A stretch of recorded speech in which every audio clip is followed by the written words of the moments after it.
آقای جهانبخش آرمان مدیر کل ورزش جوانان و هماهنگی که آقای الماسخاله رئیس هیئت فوتبال با فدراسیون و شخص آقای تاج داشتن، فرمودن که امروز این بازی با تماشاگر است.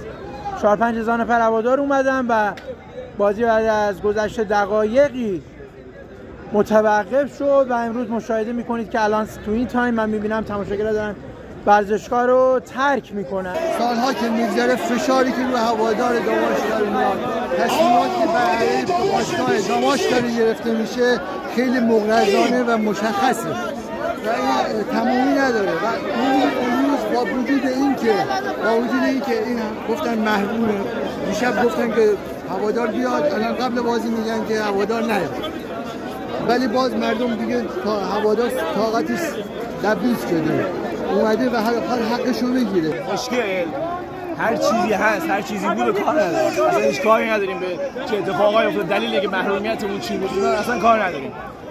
تو تلویزیون رسمی صدا و سیمای شبکه باران مدیر کل استان رئیس هیئت فوتبال میاد میگه آقا بازی با هواداره. من اصلا کار ندارم، ساعت 4 بعد از ظهر، 5 بعد از ظهر، 6 بعد از ظهر اصلا کار نداریم.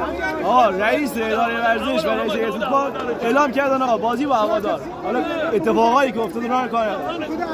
این همه آدم 5-6 هزار نفر جمعیت اومده تو ورزشگاه، یعنی هیچ برشی مدیر کل ما رئیس هیئت فوتبال ما هیچ برشی نداره که بتونه این همه هواداری که اومده رو وارد ورزشگاه بکنه. من قبل از هر چیز متاسفم از اینکه کشورهای پیشرفته و هر کشوری از جهان آسمون داره میگیرن، ما سر ورزش مردمونو میخوان سرشون رو بکشن پایین. این مافیا از کجا میاد؟ من متاسفم برای این مسئولین. بارها گفتیم از مسئولین پایتخت میخوایم، علل خصوص از مسئولین استان. این چی بازیه که برای مردم در آوردن؟ دیگه شروعش در آوردین، بس دیگه. واقعا این چی وضعشه؟ آقای آرمان گفتش که بیایم اینجا بازی برگزار میشه، شب قبل رفتیم مرخصی گرفتیم از بازی که بیایم بازی ببینیم. این چی وضعشه آخه؟ الان ما آقای آرمان میاد جوابگو باشه دیگه. این چی مسخره بازی هستش؟ بیکار نیستیم ما که، خانواده زن بچه همه رو ول کردیم اومدیم اینجا. من از لاهیجان این همه راه با این همه ترافیک اومدم، اصلا وقت خودم رو زدم، این همه هزینه کردم، ولی چی این مسئولین بی‌عرضه دیشب اعلام کردن ما حلش کردیم، در صورتی که حل نشده بود و این همه تماشاگر اینجا آواره شده. انشاءالله بازی ولی ورزشگاه رو پر می‌کنیم و به امید برد داماش.